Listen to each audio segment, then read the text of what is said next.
The mechanical man will be more than that. More than just a hired hand. Can't you see what this will mean to the world?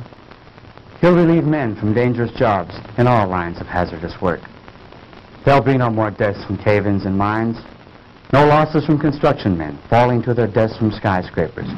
He'll take his place in these and many other positions where men lose their lives daily. Why, carefully directed, he'll be the greatest insurance to world peace that has yet been thought of. No. I haven't invented this man to be used as a handyman around the house. Of course, I didn't mean that. No, Madge. The mechanical man will be the answer to our future national security. I'll build thousands of them. Can you see an aggressive country attacking any country which has an army of steel men who can't be killed? But, Dr. Morton, I thought you were interested in this purely from the scientific point of view. And I am. But if I can give the world more, I'll not stop there. Now, Frank, don't get excited. Believe me, my friends, I am not unduly excited. But the prospect of what we are about to create here is tremendous. I can't help being carried away. Why don't you time out, Pop? You're right, Barry.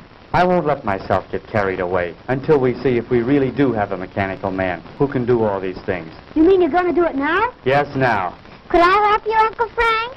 What could you do? Well, Uncle Frank said we were all going to help him. Didn't you, Uncle Frank? Well, yes, I did, Janet. But I'm afraid there's nothing you girls could do right now except give us your moral support. Is there anything I can do, sir? Yes, James. Would you connect that line for me? The one over there on the other side of the bench. Right.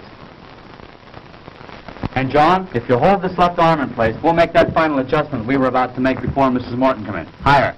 Certainly, sir. Can I help too, Pop? No, I'm afraid not, son. You stand over there with Mary and Janet. There'll be plenty you can all do later on. Oh, gee, I don't ever get to do nothing. You come over here by me, dear, and stay out of your father's way. Oh, gee.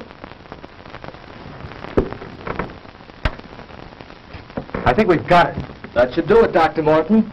Well, I guess that just about gets it, sir. Good, good. Now we'll see if all our work has been in vain. Here, give me a hand.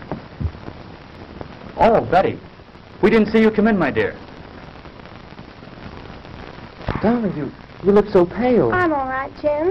I've been worried about you, but Mrs. Morton said to leave you alone for a few minutes. Yes, I'm afraid I've been behaving rather badly. Everything seems to be getting on my nerves now. Well, everything will be all right now, Betty. I'm glad you're here. We're just about to prove our experiment. Dad can make them walk, Betty. That's fine, Barry. I'll be with you in a moment, dear. Please go on. Don't let me interrupt your work. Come over here by me, dear. All right. Now, James, if you throw the switch up there. Right.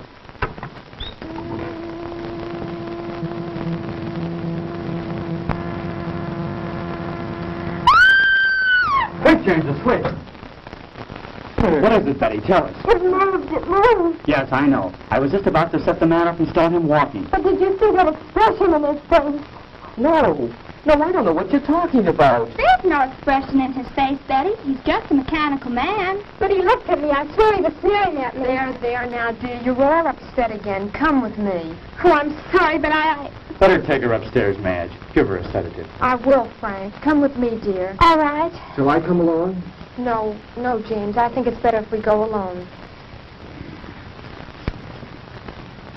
Dr. Morton, do you think that... No, she'll be all right, James. Now, let's get back to where we were.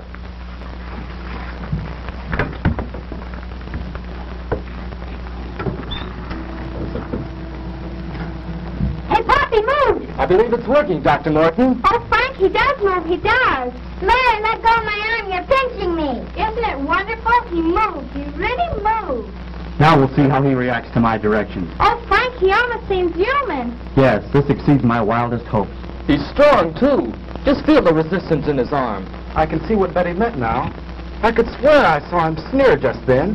That's nonsense. This is a man of steel, John. He has no mind, no willpower of his own. You're all overwrought. As you know, he's controlled by voice impulses. Take one step forward. Wonderful. Wonderful. Now walk forward.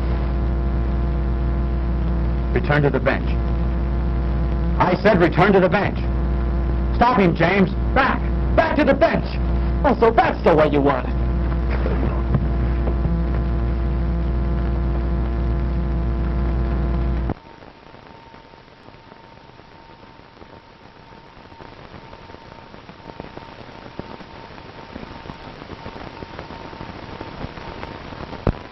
How is he?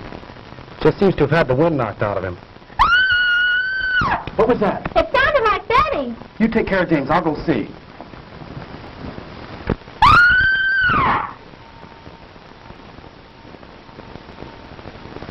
Frank! Madge, what is it? Oh, it was terrible, terrible. The mechanical man. What about him, Mrs. Morton? He came into the room where Betty was resting. Go on. And he scooped her up in his arms and he carried her up. I came running down here as fast as I could. Come on, John. We've got to stop that thing. Yes, sir.